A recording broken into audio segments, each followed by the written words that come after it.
Joystick ramp values is set via the operating display, also known as the ODM. To access this display, first select the menu button. This can be done on the face of the display or by selecting the lower left button on the jog dial. Once you enter the menu, we can now scroll to the joystick icon.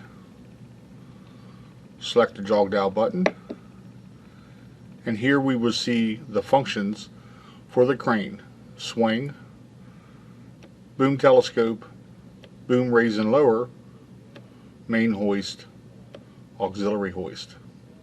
We also have a reset icon to set all the values back to 1.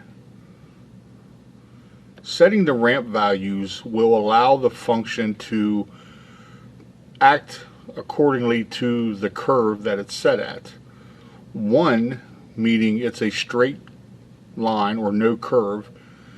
When you activate the joystick, it's going to react as soon as you move the joystick.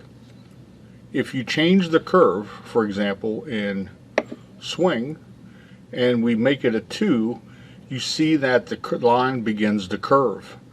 And as we get up to 3, 4, and then 5, we now have the highest value of a curve, which means as we move the joystick, the reaction or the ramping of that function is going to be slow and then slowly raise up to the max value set.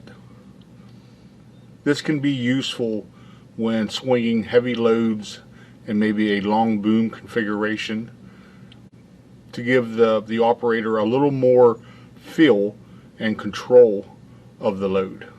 So once I have the curve selected that I want, I hit the jog dial, and now that swing function is set at a level 3. I can also set boom raise and lower, for example, and I can make his curve maybe a little more. I can set that on 4. And I can set all these different individual curves based on the lift scenario that I'm currently operating in. And again, this is going to help me control the load, whether I'm swinging the load, raising or lowering it, or hoisting it up and down.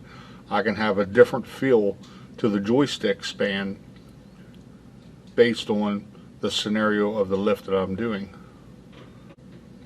I can reset these curves back to level 1, which is going to be the quickest response or the quickest ramp from activation to actually moving the function.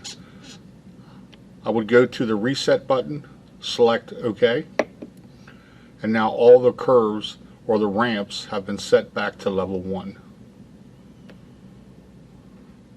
To exit this screen, we can select the escape button on the front of the display, or we can select the upper left button on the jog dial.